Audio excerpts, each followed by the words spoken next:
তো welcome student to my new video. আজকে আমরা যে বিষয়টা নিয়ে আলোচনা করব সেটা হচ্ছে তোমাদের মাধ্যমিক এবিটিএ, মাধ্যমিক 2025 এবিটিএর 497 পেজের টোটাল যতগুলো হচ্ছে এমসিকিউ আছে, টোটাল যতগুলো হচ্ছে এসএকিউ আছে এবং এই সেটে যতগুলো অঙ্ক আছে সেই সমস্ত কিছু আমরা একটা ভিডিওর মধ্যে আলোচনা করব।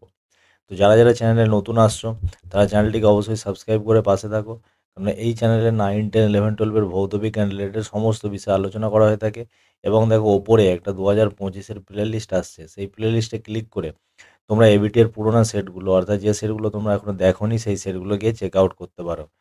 তো চলো আজকের ভিডিওটা শুরু করা যাক। প্রথম যে প্রশ্ন আছে একেরটা, ওজোন স্তর ধ্বংসে অনুঘটকের মতো কাজ করে কি? CFC, chlorofluorocarbon. নেক্সট হচ্ছে দুয়েরটা, কোন উষ্ণতায় গ্যাসের অণুগুলি গতিশক্তি শূন্য হয়? তো সঠিক অ্যান্সার পরম শূন্য উষ্ণতা, 0 কেলভিন উষ্ণতায়। তার পরবর্তী প্রশ্ন আছে 1.3। 1.3 কি বলছে? 1.3 বলছে 2 মোল এনওর সঙ্গে অক্সিজেনের বিক্রিয়ায় উৎপন্ন এনও2-র আয়তন কত হবে? 2 মোল এনও, তার মানে বিক্রিয়াটা যে সম্পন্ন হবে 2 মোল এনও প্লাস হচ্ছে O2, তাহলে এখান থেকে বিক্রিয়া করলে 2NO2 উৎপন্ন হবে। কত NO2? 2NO2 উৎপন্ন হবে, তাহলে 2 মোল NO2 উৎপন্ন হবে। তো 1 মোলের আয়তন হচ্ছে 22.4 লিটার, তাহলে এখানে 2 মোল যে NO2 এর আয়তন হবে 44.8 লিটার। তাহলে সঠিক অ্যান্সার হয়ে যাবে অপশান ডি, 44.8 লিটার। আচ্ছা, চারেরটা, কোনো পরিবাহী দণ্ডের তাপ পরিবাহিতা যদি কে হয় তাহলে তাপীয় রোধাঙ্ক কত হবে? 1/K। 1/K সঠিক অ্যান্সার, তাহলে অপশান সি, K⁻⁻⁰। 1.5টা, কোন দর্পণের দৃষ্টিক্ষেত্র সর্বাধিক? তো সর্বদা উত্তল দর্পণের দৃষ্টিক্ষেত্র সর্বাধিক। এটা অপসারী দর্পণ হিসাবে কাজ করে, সেই জন্য গাড়ির যে ভিউ ফাইন্ডার অর্থাৎ যেখানে দেখে সেইখানে হচ্ছে উত্তল দর্পণ ব্যবহার করা হয়। আচ্ছা নেক্সট 1.6, ABCD চারটি মাধ্যমের পরম প্রতিসরাঙ্ক 1, 1.3, 1.5, 2.4। বলছে কোন মাধ্যমে আলোর বেগ সর্বাধিক? তো যার প্রতিসরাঙ্ক সবচেয়ে কম হবে সেই মাধ্যমে আলোর বেগটা সর্বাধিক হবে। ওখানে প্রতিসরাঙ্ক কম, তার মানে কোন কার? এ মাধ্যমের প্রতিসরাঙ্কটা সবচেয়ে কম, তাহলে সঠিক অ্যান্সার হয়ে যাবে এ। যার প্রতিসরাঙ্ক কম হবে সেই মাধ্যমে আলোর বেগটা সবচেয়ে বেশি হবে। 1.7, যদি একটি রোধকের দুই প্রান্তের বিভব প্রভেদ 3 গুণ করা হয় তবে তড়িৎ ক্ষমতা কত গুণ হবে? তো 1.7 তড়িৎ ক্ষমতার ফর্মুলা আমরা জানি V²/R। তাহলে ভি কত গুণ করেছে? ভি হচ্ছে 3 গুণ করেছে, বিভব প্রভেদ কত গুণ করেছে? 3 গুণ, তাহলে 3 গুণ করলে কত? 3² হচ্ছে 9 গুণ। কত গুণ হবে? 9 গুণ, অর্থাৎ অপশান বি হচ্ছে সঠিক অ্যান্সার হবে, তড়িৎ ক্ষমতা হবে 9 গুণ। আচ্ছা নেক্সট হচ্ছে 1.8, 100 ওয়াটের একটি লাইট প্রতি মিনিটে কত শক্তি খরচ করবে? তো প্রতি মিনিট মানে হচ্ছে 60 সেকেন্ড। 100 ওয়াট প্রতি মিনিট মানে কত সেকেন্ড? 60 সেকেন্ড, তাহলে হবে 6000 জুল। কত জুল? 6000 জুল, তাহলে সঠিক অ্যান্সার হচ্ছে অপশান ডি। নেক্সট 1.9, তেজস্ক্রিয় মৌল সবার শেষে কোন মৌলে পরিণত হয়? তো সীসা, লেড বা সীসাতে পরিণত হয়ে যায়। আচ্ছা নেক্সট হচ্ছে 10এরটা, জলের তড়িৎ বিশ্লেষণে ক্যাথোডে 22.4 লিটার গ্যাস উৎপন্ন হয়। ক্যাথোডে কী গ্যাস উৎপন্ন হয়? হাইড্রোজেন। তাহলে অ্যানোডে কত গ্যাসের যে উৎপন্ন হবে তার আয়তন কী হবে? তো অ্যানোডে অক্সিজেন গ্যাস উৎপন্ন হয়, সেটা হাইড্রোজেনের চেয়ে সর্বদা অর্ধেক হয়। তাহলে সঠিক অ্যান্সার হয়ে যাবে 11.2 লিটার, কারণ হচ্ছে 2:1 অনুপাতে গ্যাসটা উৎপন্ন হয়। ক্যাথোডের 2 অনুপাত যদি হয় তাহলে অ্যানোডে 1 অনুপাত হবে। আচ্ছা 11টা, হ্যালোজেন মৌলের তড়িৎ-ঋণাত্মকতার ঊর্ধ্বক্রম কী হবে? তো এখানে এইটাই হচ্ছে সঠিক অ্যান্সার হবে, সবচেয়ে কম হচ্ছে আয়োডিন, তারপর ব্রোমিন, তারপর ক্লোরিন, আর সবচেয়ে বেশি হচ্ছে ফ্লোরিন। তার মানে ওপর থেকে নিচে যদি আমরা নাবি শ্রেণী বরাবর, তাহলে সেক্ষেত্রে তড়িৎ-ঋণাত্মকতার মান কমে, তড়িৎ-ঋণাত্মকতার মান কী হয়? কমে। তাহলে সবচেয়ে বেশি তড়িৎ-ঋণাত্মক কী? সবচেয়ে বেশি তড়িৎ-ঋণাত্মক হচ্ছে ফ্লোরিন। আচ্ছা নেক্সট পরের প্রশ্ন, 12টা, কিপ যন্ত্রের সাহায্যে কোন গ্যাসটি প্রস্তুত করা হয় না? তো সঠিক অ্যান্সার হবে নাইট্রোজেন। কিপ যন্ত্রটা কি? কিপ যন্ত্র হচ্ছে একটা সলিড বস্তু, আর হচ্ছে একটা তরল, তরল মানে হচ্ছে অ্যাসিড, এর বিক্রিয়াতে বিভিন্নভাবে বিভিন্ন গ্যাস উৎপাদন করা হয়, কিন্তু হচ্ছে এক্ষেত্রে নাইট্রোজেনটা উৎপন্ন করা যায় না। আচ্ছা নেক্সট 13টা, তড়িৎ বিশ্লেষণের সময় ক্যাথোডে আগে কি মুক্ত হবে? তো আগে মুক্ত হবে হাইড্রোজেন, কারণ হাইড্রোজেনের রিপ্রোডাকশান পোটেনশিয়ালটা বেশি, রিপ্রোডাকশান পোটেনশিয়ালটা বেশি। বোঝা যাচ্ছে, রিপ্রোডাকশান পোটেনশিয়ালটা বেশি, সেই জন্যে হাইড্রোজেনটা আগে ক্যাথোডে মুক্ত হয়ে যাবে। নেক্সট হচ্ছে 14টা, ওএইচ মূলকযুক্ত কিন্তু অ্যালকোহল নয় যে যৌগটি সেটি কি? সেটি হচ্ছে অপশান সি, এটা হচ্ছে ফেনল একটা। ফেনল মানে কার্বলিক অ্যাসিড গ্রুপ। বোঝা গেছে? 15টা কোনটি সম্পৃক্ত হাইড্রোকার্বন নয়? সম্পৃক্ত হাইড্রোকার্বন নয় মানে এর মধ্যে হয় দ্বিবন্ধন আছে নাই ত্রিবন্ধন আছে। তো এখান থেকে আমরা দেখতে পাচ্ছি সঠিক অ্যান্সার হয়ে যাবে অপশান সি। অপশান সিটা আছে C2H4। যদি এটা গঠন আঁকি আমরা C11C, এখানে একটা H2 বসে যাবে, এখানে একটা H2 বসে যাবে, এটা ইথিলিন বা ইথিন। বোঝা গেছে? তো এইটা হয়ে যাবে অসম্পৃক্ত হাইড্রোকার্বন। আচ্ছা নেক্সট, তারপর 2.1, ওজোন অণু অক্সিজেনে বিয়োজিত হয় এমন একটি বিক্রিয়ার সমিত সমীকরণ দাও। তো দেখো এখানে ওজনের সাথে যদি আল্ট্রাভায়োলেট রশ্মি পড়ে, ইউভি রে পড়ে, তাহলে এটা অক্সিজেন এবং O2 এবং ওতে পরিণত হয়ে যায়। তো 2.1 হচ্ছে এটা অ্যান্সার। আচ্ছা, বায়ু শক্তি জেনারেটরে কোন শক্তি রূপান্তরিত হয়? তাহলে 2.2 যে সঠিক অ্যান্সারটা হবে বায়ু শক্তি, বলে বায়ুর গতিবেগ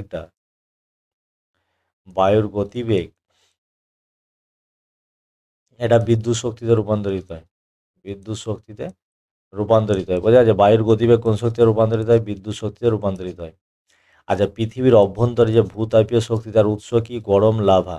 এটা সঠিক অ্যান্সার হয়ে যাবে, এখানে লিখে দিচ্ছি আমরা গরম লাভা। ভূপৃষ্ঠ অভ্যন্তরে যে গরম লাভা আছে সেটা হচ্ছে ভূতাপীয় শক্তির উৎস। 2.3, স্থির চাপে আদর্শ গ্যাসের আয়তন প্রসারণ গুণাঙ্কের মান কত? তো 2.3 এটা সঠিক অ্যান্সার যাবে 1/273। তো এটা সঠিক অ্যান্সার হয়ে যাবে 1/273 এত ডিগ্রি সেন্টিগ্রেড ইনভার্স। বোঝা গেছে? স্থির চাপে গ্যাসের আয়তন প্রসারণ গুণাঙ্কের মান 1/273 ডিগ্রি সেন্টিগ্রেড ইনভার্স। আচ্ছা, তারপরে প্রশ্ন, বায়ু শক্তি জেনারেটরের যথাযথ কার্যকারিতার জন্য বায়ু প্রবাহের ন্যূনতম বেগ কত হতে হবে? তো এটা হতে হবে ন্যূনতম বেগ ঘন্টায় 15 কিলোমিটার বা 15 কিমি পার আওয়ার। এটা মিনিমাম হলে তবে বায়ু শক্তি জেনারেটরটা কাজ করবে। আচ্ছা নেক্সট 2.4, পরম শূন্য উষ্ণতায় গ্যাসের অণুগুলির গড় বেগের সম্পর্ক কি? তো 2.4 এর সঠিক অ্যান্সার এখানে হয়ে যাবে 2.4। যে গতিবেগটা VRMS যে বেগটা সেটা কার সাথে সমান হয়? উষ্ণতা 3 kT আপন হচ্ছে এই ফর্মুলাতে সাথে সমান হয় যে ভিটা ভ্যারিসেস √T উষ্ণতার সাথে √এর মানে বর্গমূলের সমানুপাতিক। কেটা হচ্ছে বোল্টজম্যান কনস্ট্যান্ট আর এমটা হচ্ছে গ্যাসের যে কণার একটি কণার ভর। তার মানে উষ্ণতার কেমন, উষ্ণতা যদি বাড়ে তাহলে বেগও হচ্ছে বাড়বে, উষ্ণতা বাড়লে বেগও বাড়বে। তো এই সম্পর্কটা লিখে দিলে হবে টি পরম শূন্য উষ্ণতা, এই পরম শূন্য বলি পরম উষ্ণতা, টি এখানে আমি লিখে দিচ্ছি পরম উষ্ণতা, পরম স্কেলে উষ্ণতা, পরম স্কেলে উষ্ণতা। বোঝা গেছে? আচ্ছা নেক্সট, তাপ দিলেও বস্তুর তাপমাত্রা বাড়ে না এমন একটি ক্ষেত্রের উদাহরণ দাও। তো এটা সঠিক অ্যান্সার হয়ে যাবে ইনভার। এটা সঠিক অ্যান্সার হয়ে যাবে ইনভার। নেক্সট, আদর্শ পরিবাহের ক্ষেত্রে তাপ পরিবাহিতাঙ্কের মান 0, এটা মিথ্যা। আদর্শ পরিবাহের তাপ পরিবাহিতাঙ্ক অসীম। আচ্ছা 2.6, যদি পিজমের পারিপার্শ্বিক মাধ্যমের ঘনত্বের তুলনায় পিজমের উপাদানের ঘনত্ব কম হয়, তার মানে 2.6 এ হচ্ছে পিজম। যখন একটা আলোক রশ্মি যাবে এরকম, তার মানে কার ঘনত্ব বেশি হবে? পিজমের উপাদানের ঘনত্ব কম। আচ্ছা পিজমের ঘনত্বটা আমি μ1 ধরে নিচ্ছি, পারিপার্শ্বিকের ঘনত্ব μ2, এটা হচ্ছে μ2, তার মানে μ2 গ্রেটার দ্যান μ1। তার মানে এইখানে যদি একটা অভিলম্ব টানি আমরা, তাহলে এখান দিয়ে অভিলম্ব থেকে এরকম দূরে চলে যাবে। বোঝা গেছে? এখানে যদি একটা আমরা অভিলম্ব টানি তাহলে এটা অভিলম্বের দিকে ঘেঁষে যাবে। বোঝা গেছে? তাহলে কি হবে যে অভিলম্বের দিকে নির্গত রশ্মি কোন দিকে? তো এটা হয়ে যাবে অভিলম্বের দিকে। এটা আমি এখানে অ্যান্সার লিখে দিচ্ছি অভিলম্বের দিকে, অভিলম্বের দিকে বেঁকে যাবে, রশ্মিটা অবিলম্বের দিকে বেঁকে যাবে। বোঝা গেছে? আচ্ছা নেক্সট, গোলীয় দর্পণের মুখ্য ফোকাস কয়টি? তো গোলীয় দর্পণের মুখ্য ফোকাস একটি। গোলীয় দর্পণের মুখ্য ফোকাস কয়টি? গোলীয় দর্পণের মুখ্য ফোকাস একটি, যেখানে দর্পণে আপতিত সমস্ত রশ্মিগুলো মিলিত হয়। আচ্ছা 2.8 হচ্ছে কোনো পরিবাহীতে প্রবাহিত তড়িৎ প্রবাহ মাত্রা এবং যদি প্রবাহ কাল যদি এটা অপরিবর্তিত থাকে, কি কি অপরিবর্তিত? 2.8টা আয় অপরিবর্তিত এবং সময় অপরিবর্তিত, তাহলে এসির বদলে ডিসি পাঠালে উৎপন্ন তাপ কি হবে? তো দেখো কতটা, এটা 2.8, উৎপন্ন তাপ জুলের সূত্র অনুযায়ী আমরা যদি এসি কারেন্টের কথা ভাবি equal to IRMS whole square R × T। আর যদি ডিসির কথা ভাবি তাহলে উৎপন্ন তাপ হয়ে যাবে I² RT। এবার যেহেতু এখানে IRMS আর আই এটা হচ্ছে সমান বা স্থির, দুজনেই সমান, তাহলে সেক্ষেত্রে আর উভয় ক্ষেত্রে উৎপন্ন তাপ কি সমান হবে? একই হবে। অতএব H equal to H dash. বোঝা গেছে? টি আর আই যদি সমান থাকে, টি আর আই যদি সমান থাকে, তাহলে এসি এবং ডিসির ক্ষেত্রে উৎপন্ন তাপ আলাদা, একই হবে। আর যদি আয়ের মানটা চেঞ্জ হয়, তাহলে সেক্ষেত্রে উৎপন্ন তাপটা আলাদা হয়ে যাবে। বোঝা গেছে? কিন্তু এক্ষেত্রে আমাদের কোশ্চেনে সঠিক অ্যান্সার হবে উভয় ক্ষেত্রে একই তাপ উৎপন্ন হবে। নেক্সট, চৌম্বক ক্ষেত্রে সমান্তরালে তড়িৎবাহী তারটি থাকলে কত বল প্রযুক্ত হয়? তাহলে 2.9 এর অ্যান্সার হয়ে যাবে। দেখো, কোনো তড়িৎ ক্ষেত্রে যে প্রযুক্ত বলের ফর্মুলা F equal to B I L sine theta, এটা উঁচু ক্লাসে গিয়ে তোমরা শিখবে। এখানে থিটা যদি 90 ডিগ্রি হয়, এই সমান্তরাল বলেছে, থিটা 0 ডিগ্রি হলে তাহলে সাইন থিটা কত হয়? সাইন থিটা হয় 0। বোঝা গেছে? তাহলে এফ এর মানটা কত হবে? এফ এর মানটা 0। তাই সবসময় মনে রাখবে, যদি চৌম্বক ক্ষেত্রে সমান্তরালে কোনো তার থাকে, তাহলে তার উপর কোনো বল প্রযুক্ত হয় না, এর ওপর কোনো বল প্রযুক্ত হয় না, বলটা কত হবে? 0 হবে। আমি তোমাদেরকে ডিটেলস বুঝিয়ে দিলাম, কিন্তু এইটা তোমাদের মনে না রাখলেও হবে, শুধু এইটুখানি মনে রাখলেই হবে, 0, কেন এটা তোমাদের সিলেবাসে নেই। আচ্ছা, 2.10 তেজস্ক্রিয় ধাতুর খনিতে আলফা কণা নিঃসরণের ফলে যে গ্যাসটি উৎপন্ন হবে তার নাম কি? তো এই গ্যাসটির নাম হবে রেডন। এই গ্যাসটির নাম কি হবে? Radon gas. কি গ্যাস? রেডন। আলফা কণা নিঃসরণে রেডন গ্যাস উৎপন্ন হয়। আচ্ছা, তারপরে প্রশ্ন বলছে, অথবা একটি অনিয়ন্ত্রিত শৃঙ্খল বিক্রিয়ার উদাহরণ কী হবে? একটি অনিয়ন্ত্রিত শৃঙ্খল বিক্রিয়ার উদাহরণ হচ্ছে পারমাণবিক বিস্ফোরণ। পারমাণবিক বিস্ফোরণ। বোঝা গেছে? পারমাণবিক বিস্ফোরণ হচ্ছে অনিয়ন্ত্রিত শৃঙ্খল বিক্রিয়ার উদাহরণ। মাথায় ঢুকেছে? আচ্ছা, এরপর আমরা ম্যাচিং করব। ম্যাচিংটা কি বলেছে? ম্যাচিংটা বলেছে যে আধুনিক পর্যায় সারণীর ভিত্তিটা কি? আধুনিক পর্যায় সারণীর ভিত্তি হচ্ছে মৌলের পরমাণু ক্রমাঙ্ক অনুসারে সাজানো হয়েছে। আকরিক থেকে ধাতু নিষ্কাশন কী প্রক্রিয়া? বিজারণ বিক্রিয়া। অতি সক্রিয় ধাতু হচ্ছে লোহা, আয়রন, আর দুষ্টু মৌল বলা হয় হাইড্রোজেনকে। আচ্ছা, নেক্সট, তারপরের প্রশ্ন, ক্রমবর্ধমান পারমাণবিক ব্যাসার্ধের আকারে সাজাও। তো সবচেয়ে যদি বড় ব্যাসার্ধ হয় এখানে, সবচেয়ে ছোট ওপর থেকে যদি আমরা নিচে নামি, এরকম ওপর থেকে শ্রেণী বরাবর ওপর থেকে যদি নিচে নামি, তাহলে ব্যাসার্ধটা হচ্ছে, ব্যাসার্ধ বাড়ে। ব্যাসার্ধ কী হয়? ব্যাসার্ধ হচ্ছে বাড়ে। তাহলে ক্রমবর্ধমান বলেছে সবচেয়ে কম লিথিয়াম, তারপর হচ্ছে সোডিয়াম, তারপর পটাশিয়াম, তারপর হচ্ছে রুবিডিয়াম, তারপর হচ্ছে সিজিয়াম। তো এইটা হচ্ছে সঠিক ক্রম। আচ্ছা, নেক্সট, 13টা এমন একটি যৌগের উদাহরণ দাও যা জলীয় দ্রবণ মৃদু তড়িৎ বিশ্লেষ্য। তো এটা অ্যাসিটিক অ্যাসিড হবে, CH3COOH, অ্যাসিটিক অ্যাসিড। নেক্সট, আধুনিক পর্যায় সারণীর কত নম্বর গ্রুপকে বোরন পরিবার বলে? তো 13 নম্বর গ্রুপকে বোরন পরিবার বলা হয়। নেক্সট, তারপরে প্রশ্ন 2.14 কী বলছে? জলের তড়িৎ বিশ্লেষণের সময় H2SO4 এর পরিবর্তে HCl বা HNO3 ব্যবহার করা হয় কেন? আচ্ছা, এটা হয় না কেন লিখতে হবে, কোশ্চেনটা ভুল দিয়েছে, হয় না কেন? কারণ HCl আর HNO3 ব্যবহার করা হয় না, কারণ HCl থেকে প্রাপ্ত যে Cl মাইনাস আয়ন, HCl থেকে প্রাপ্ত Cl মাইনাস আয়ন এবং HNO3 থেকে প্রাপ্ত NO3 মাইনাস আয়ন, এরা দুজন তড়িৎ বিশ্লেষণে কি ঘটাতে পারে? তড়িৎ বিশ্লেষণে ব্যাঘাত ঘটাতে পারে। সেই জন্য HCl এবং HNO3 আয়ন ব্যবহার করা হয় না। নেক্সট, ধাতুমূলক শনাক্তকরণে কোন গ্যাস ব্যবহার করা হয়? তো এটা হয়ে যাবে H2S গ্যাস ব্যবহার করা হয়। তারপরের প্রশ্ন কি বলেছে? চিলি সলফিটারের রাসায়নিক সংকেত। তো চিলি সলফিটারের রাসায়নিক সংকেত হচ্ছে NaNO3। NaNO3।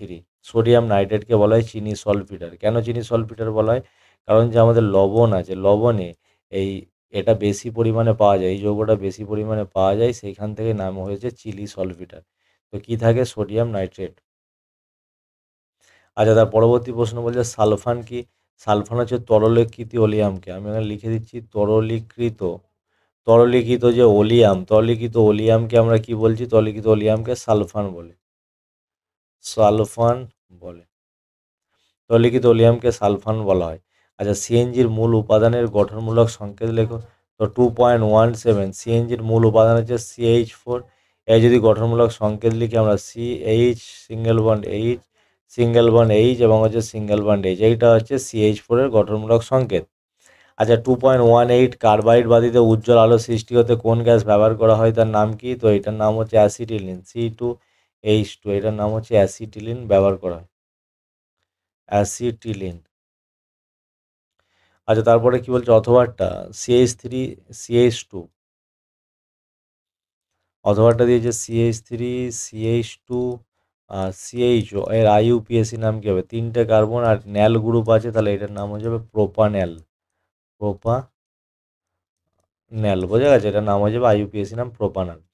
তারপর বিভাগ গ, বিভাগ গয়ে যে অঙ্কগুলো আছে সেই অঙ্কগুলো আমরা করবো। প্রথম অঙ্ক যেটা আছে অথবারটা 3.2 এর অথবার প্রথম অঙ্কটা, 0 ডিগ্রি সেন্টিগ্রেড উষ্ণতা থেকে কোনো গ্যাসকে উত্তপ্ত করলে তার চাপ ও আয়তন উভয় দ্বিগুণ হয়, তো গ্যাসের চূড়ান্ত উষ্ণতা কত হবে? বোঝা গেছে? তো আমরা এখানে এখানে কার সূত্র লাগাবো? এখানে আমরা বয়েল এবং চার্লসের সমন্বয় সূত্র লাগাবো। তার মানে এখানে আমরা P1 V1/T1 equal to P2 V2/T2 এই ফর্মুলাটা আমরা ইউজ করব। আচ্ছা, প্রাথমিক চাপ যেটা, প্রাথমিক চাপকে আমরা পি ধরে নিচ্ছি, প্রাথমিক আয়তনকে ভি ধরে নিচ্ছি, এবং প্রাথমিক উষ্ণতাটা কত? 0 ডিগ্রি সেন্টিগ্রেড, মানে হচ্ছে 273 কেলভিন। তাহলে এখানে আমরা 273 বসিয়ে দিচ্ছি। অন্তিম চাপ দ্বিগুণ হয়েছে, তাহলে 2P, অন্তিম আয়তনও দ্বিগুণ হয়েছে 2V, আর নিচে T2টা আমাদেরকে বের করতে হবে। তাহলে এখান থেকে কাটাকাটি করলে দেখো PPVV কেটে যাবে, পিভি কেটে যাবে, এই ভি কেটে যাবে। তাহলে এখান থেকে T2 হয়ে যাবে 273 গুণিত 4, 273 গুণিত 4, তাহলে সমান এখান থেকে হয়ে যাবে 1092। তাহলে T2-র যেই ভ্যালুটা এত আমরা পেলাম কেলভিনে, যদি এটা উষ্ণতায় বের করতে যাই তাহলে 1092 মাইনাস আর 273 বিয়োগ করে দেবো আমরা ডিগ্রি সেন্টিগ্রেড। তাহলে এখানে বিয়োগ করলে কত হয়ে যাবে? 10 আর 12, 9 8 হাতে থাকে 1, 7 8, 8 1 9, আর 819 ডিগ্রি সেন্টিগ্রেড। তো এই অঙ্কটা বারবার বইতে তোমাদের দিয়েছে। তো আমরা যে অন্তিম উষ্ণতার মান হবে 819 ডিগ্রি সেন্টিগ্রেড। বোঝা গেছে? আচ্ছা, তার পরবর্তী যে প্রশ্নটা, এখানে 3.4 প্রশ্নটা কি বলেছে? 3.4, যে কোনো পরিবাহীর মধ্য দিয়ে 1 মিনিটে, তার মানে এখানে আমরা 3.4টা দিয়ে দাগ দিই। দেখো 3.4, 1 মিনিট ইকুয়াল টু 60 সেকেন্ড। আচ্ছা, প্রবাহিত ইলেকট্রন সংখ্যা 6 × 10⁻20 এত সংখ্যক ইলেকট্রন অতিক্রম করছে। বোঝা গেছে? তাহলে বলছে যে ওর মধ্যে দিয়ে কী পরিমাণ কারেন্ট যাবে। তো আমরা ফর্মুলা কি জানি? Q equal to I × T, এইটা হচ্ছে আমাদের ফর্মুলা। তো এখান থেকে আমাদেরকে কারেন্ট আই বের করতে হবে Q/T। আবার কিউ এর মান আমরা জানি আধানের কোয়ান্টাইজেশন N × E/T। তাহলে এখান থেকে যদি আমরা ফর্মুলা বসাই, তো এন এর মান হচ্ছে কত বল দিয়েছে? এন এর মান হচ্ছে 6 × 10⁻20 এতগুলো ইলেকট্রন যাচ্ছে। আর ইলেকট্রন, ই মানে ইলেকট্রন, একটি ইলেকট্রন আধান 1.6 × 10⁻−19, এটা আমাদেরকে মনে রাখতে হবে। আর টাইমটা কত? 60 সেকেন্ড। তো যদি এখান থেকে কাটাকাটি করি, দেখো 6 10 60, তো এখান থেকে হয়ে যাবে 1.6, এই 10 দিয়ে কাটলে কত হয়ে যাবে? 10⁻19 ইন্টু এটা কত পড়ে যায়? 10⁻−19। তো এখান থেকে এটা অ্যান্সার হয়ে যাবে 1.6। তাহলে আয়ের মান হয়ে যাবে 1.6 অ্যাম্পিয়ার। তার মানে ওর মধ্য দিয়ে কত কারেন্ট যাবে? ওর মধ্য দিয়ে কী পরিমাণ তড়িৎ প্রবাহিত হবে? 1.6 অ্যাম্পিয়ার। আচ্ছা, তার পরবর্তী যে প্রশ্নটা দিয়েছে এখানে, পরবর্তী প্রশ্ন কি? 4.2, পরবর্তী প্রশ্ন 4.2 বলছে কোনো ধাতব কার্বনেটের 200 গ্রামকে উত্তপ্ত করলে 112 গ্রাম ধাতব অক্সাইড এবং একটি গ্যাসীয় যৌগ উৎপন্ন হয়। গ্যাসীয় যৌগটির বাষ্প ঘনত্ব 22। তাহলে বিক্রিয়াটিতে কত মোল গ্যাসীয় যৌগ উৎপন্ন হয়েছে? তাহলে এটি ধাতব কার্বনেট। তাহলে ধাতব কার্বনেটের ক্ষেত্রে আমরা কি লিখতে পারি? এম।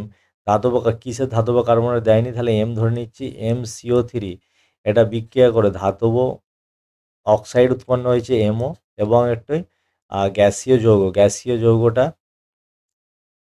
যে কোনো একটা গ্যাসীয় আমি যৌগ যদি ধরে নিই, ধরো হচ্ছে এখানে হচ্ছে আমি ওয়াই ধরে নিচ্ছি, গ্যাসীয় যৌগ উৎপন্ন হয়েছে।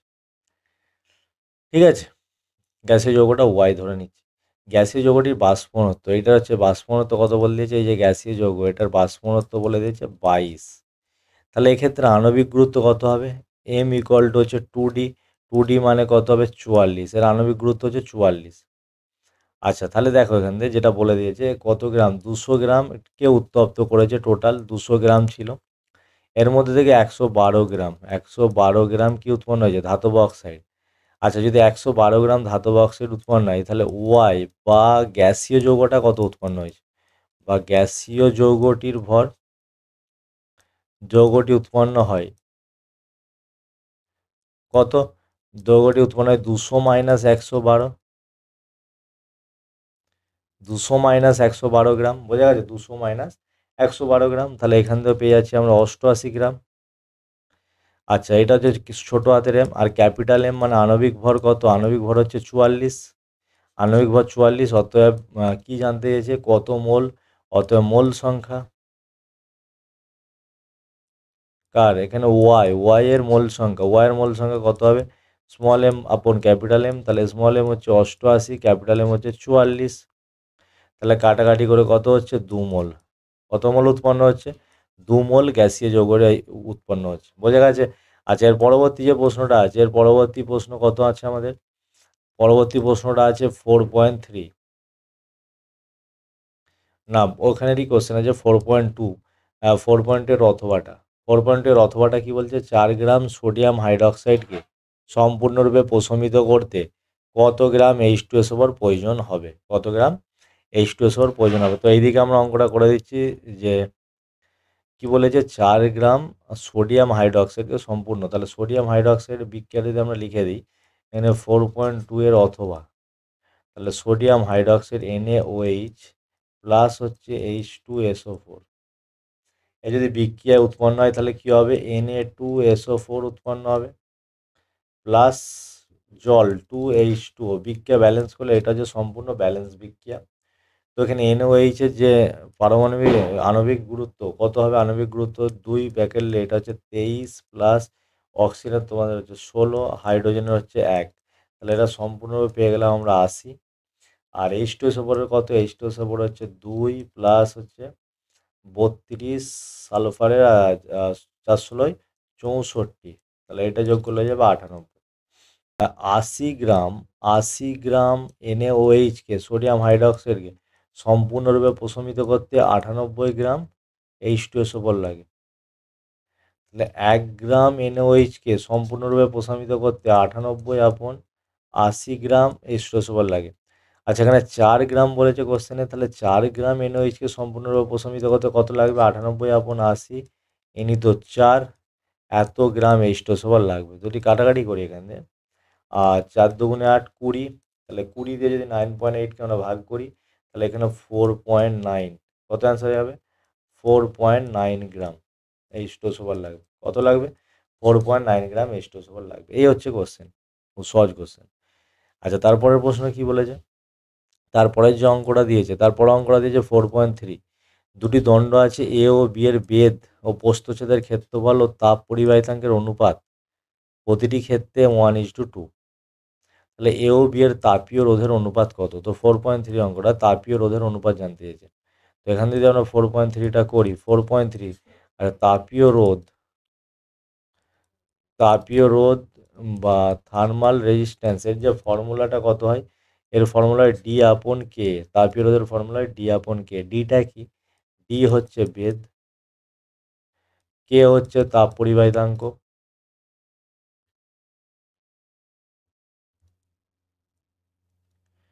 আর এ হচ্ছে ক্ষেত্রফল, প্রস্থচ্ছেদের ক্ষেত্রফল। তাহলে এখানে কি জানতে চেয়েছে? তাপীয় রোধের অনুপাত।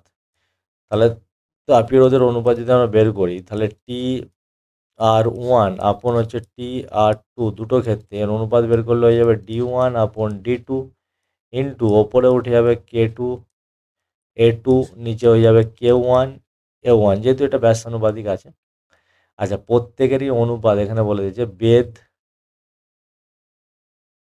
এখানে কি বলেছে? বেদ, প্রস্থচ্ছেদের ক্ষেত্রফল আর তাপীয় পরিবাহিতাঙ্ক, প্রত্যেকের অনুপাত 1:2। তাহলে প্রত্যেকের অনুপাত যদি 1:2 হয় তাহলে আমরা D1/D2 1/2 ইন্টু 2/1 ইন্টু 2/1, তাহলে 2 কাটাকাটি হয়ে গেল, তাহলে এখানে অ্যান্সার হয়ে গেল 2/1।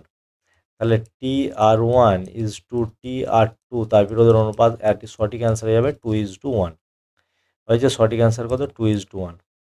আচ্ছা, নেক্সট প্রশ্ন কি বলছে? তামার দৈর্ঘ্য প্রসারণ গুণাঙ্ক 17 × 10⁻⁶ ডিগ্রি সেন্টিগ্রেড ইনভার্স হলে কেলভিন স্কেলের মান কত? তো দৈর্ঘ্য প্রসারণ গুণাঙ্কের সেন্টিগ্রেডে যা মান থাকে কেলভিনেও মান একই থাকে, শুধুমাত্র ফারেনহাইটে চেঞ্জ হয়। তাহলে এখানে অ্যান্সার কী হবে? একই থাকবে, অ্যান্সার হবে একই থাকবে। অ্যান্সার কী হয়ে যাবে? একই থাকবে। আচ্ছা, তার পরবর্তী যে প্রশ্নটা দিয়েছে এখানে 4.5 এরটা, 4.5 কী বলছে? বায়ু সাপেক্ষে কোনো মাধ্যমের প্রতিসরাঙ্ক √2। বায়ুতে আলোক রশ্মির আপাতন কোণ 45 ডিগ্রি হলে প্রতিসরণের চ্যুতিকোণ কত? প্রতিসরণের চ্যুতিকোণ কত? তো 4.5 এর অঙ্কটা। তো এখানে আমরা 4.5 যদি করি, এটা বায়ু সাপেক্ষে এই মাধ্যমের প্রতিসরাঙ্ক, এটা বায়ু সাপেক্ষে প্রতিসরাঙ্ক মানে এর প্রতিসরাঙ্ক 1 আর এর মাধ্যমের প্রতিসরাঙ্ক মিউ। তাহলে এখান থেকে লঘু থেকে ঘনতে আসছে, ঘন মাধ্যমের দিকে ঘেঁষে যাবে।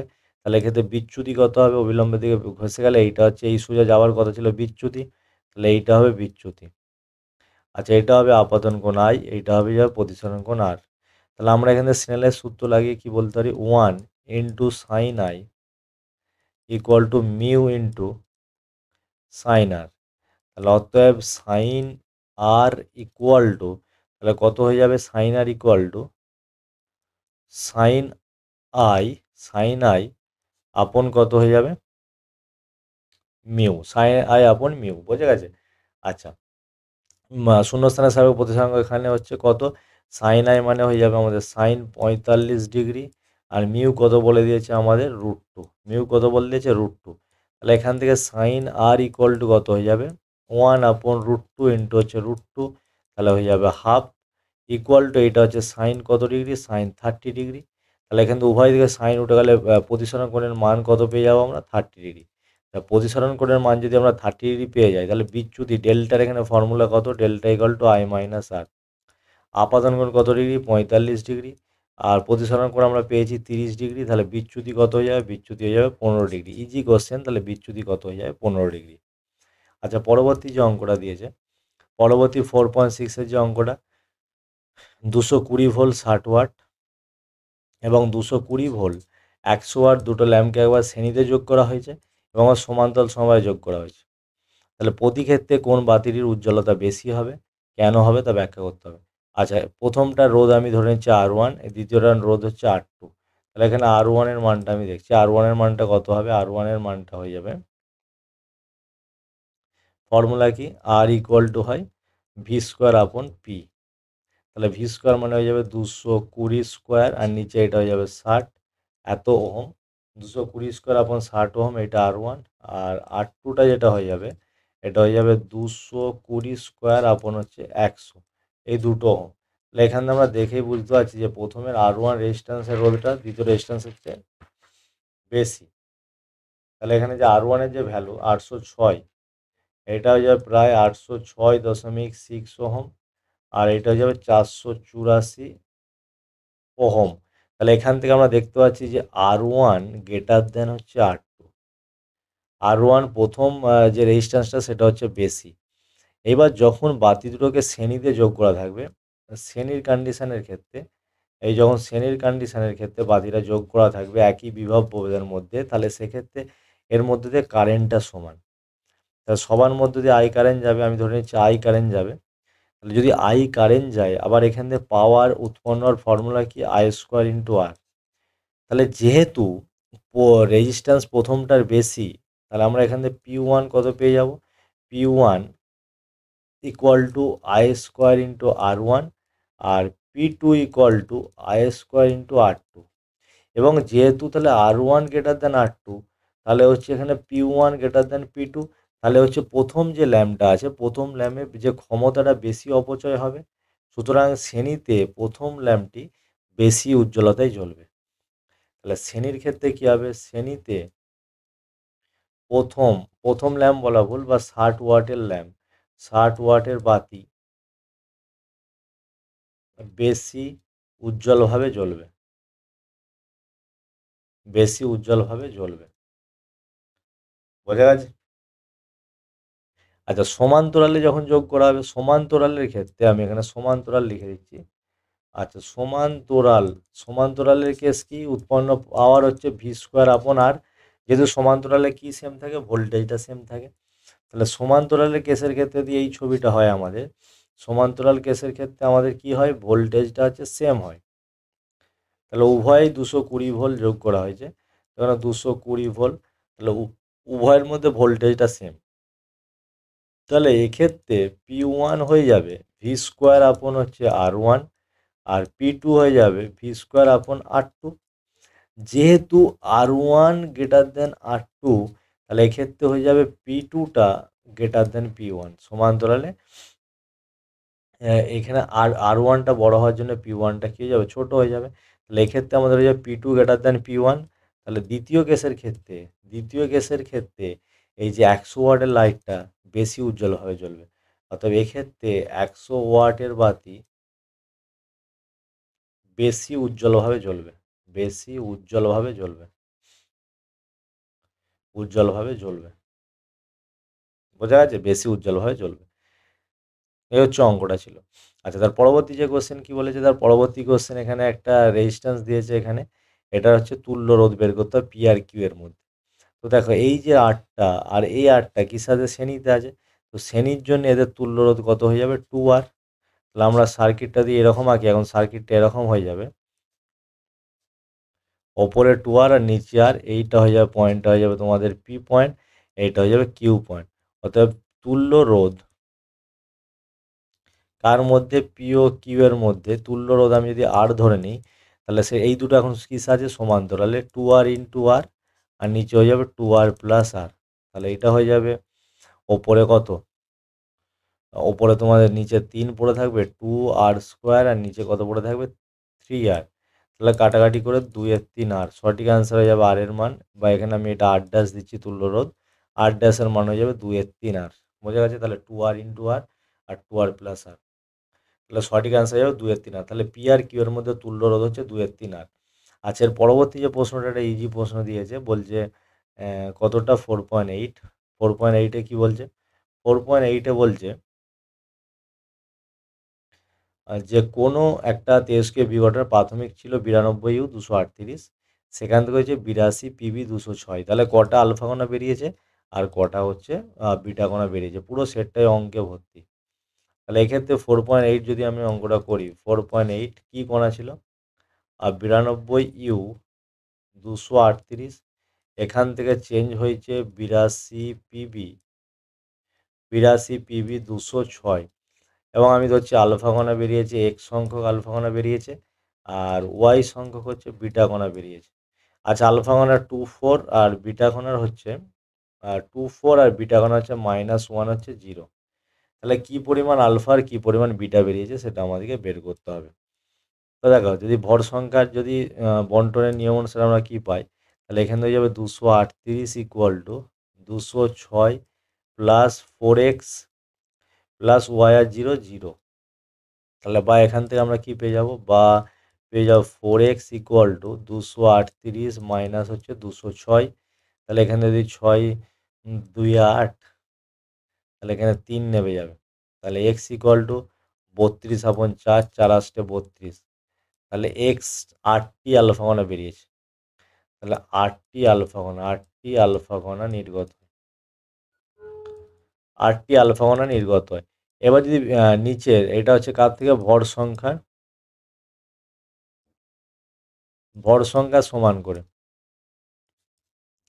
এবার পরমাণু ক্রমাঙ্ক সমান করে কি পাবো, পরমাণু ক্রমাঙ্ক সমান করে আমরা কি পাই, পরমাণু ক্রমাঙ্ক সমান করে আমরা কি পাবো, দেখো পরমাণু ক্রমাঙ্ক সমান করে পাবো এখানে 82 plus 2x minus Y equal to হচ্ছে 92, বা 2x minus Y equal to 92 minus 82 equal to 10, বা 2 ইন্টু এক্সের জায়গায় আমরা বসিয়ে দিচ্ছি 8টি আলফা কণা মাইনাস ওয়াই ইকুয়াল টু 10, বা এখান থেকে আর দুগুণে 16 মাইনাস ওয়াই ইকুয়াল টু 10, বা মাইনাস ওয়াই ইকুয়াল টু 10 মাইনাস 16 ইকুয়াল টু -6, মাইনাস উঠে গিয়ে ওয়াই ইকুয়াল টু 6।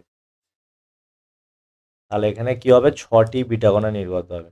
তাহলে এখানে আমরা লিখে দেবো 6টি বিটা কণা নির্গত হবে। কটি বিটা কণা নির্গত হবে, 6টি বিটা কণা নির্গত হবে। আচ্ছা, তার পরবর্তী যে প্রশ্নটা কি বলেছে, 0.1 ইউ পরিমাণ ভর শক্তিতে রূপান্তরিত হলে, তারপরে কোশ্চেন 0.1 ইউ পরিমাণ ভর শক্তি রূপান্তরিত হলে কি পরিমাণ শক্তি উৎপন্ন হবে। তো এখানে অথবার অঙ্কটা আমি এখানে এই জায়গাটায় করে দিচ্ছি, অথবারটা দেখো। আমরা কি জানি ভর যদি শক্তিতে রূপান্তরিত হয় তাহলে ডেল্টা এম ইন্টু 931 কত হয় 5 মেগা ইলেকট্রন ভোল্ট। অবশ্যই এমটাকে ইউ এ রাখতে হবে, মানে অ্যাটমিক মাস ইউনিটে রাখতে হবে। তাহলে এটা হচ্ছে 0.1 ইন্টু 931.5 মেগা ইলেকট্রন ভোল্ট। তাহলে এটা হয়ে যাবে 93.15 মেগা ইলেকট্রন ভোল্ট। তাহলে এনার্জিটা যেটা উৎপন্ন হবে 993.5 মেগা ইলেকট্রন ভোল্ট। বোঝা গেছে? তো যেটা পুরো সেটটা, এখানে আমরা যে সেটটা নিয়ে আলোচনা করব, সেই পুরো সেটটা সম্পূর্ণরূপে তোমাদের অঙ্কে ভর্তি, এবং এই সেটটা একটা অসাধারণ সেট। তো আজকে আমরা যে 497 সেটটা নিয়ে আলোচনা করলাম, সেই সেটটা তোমাদের প্রচুর কনসেপ্ট ক্লিয়ার করতে কাজে লাগবে। তো অবশ্যই সেটটা সম্পূর্ণ তোমরা দেখবে, এবং যারা যারা লাস্ট অবধি ভিডিওটা দেখবে আশা করি অনেক কিছু শিখতে পারবে। তো দেখা হচ্ছে পরের দিন নেক্সট ভিডিওতে। তো ততক্ষণ পর্যন্ত সুস্থ থেকো, ভালো থেকো, ধন্যবাদ।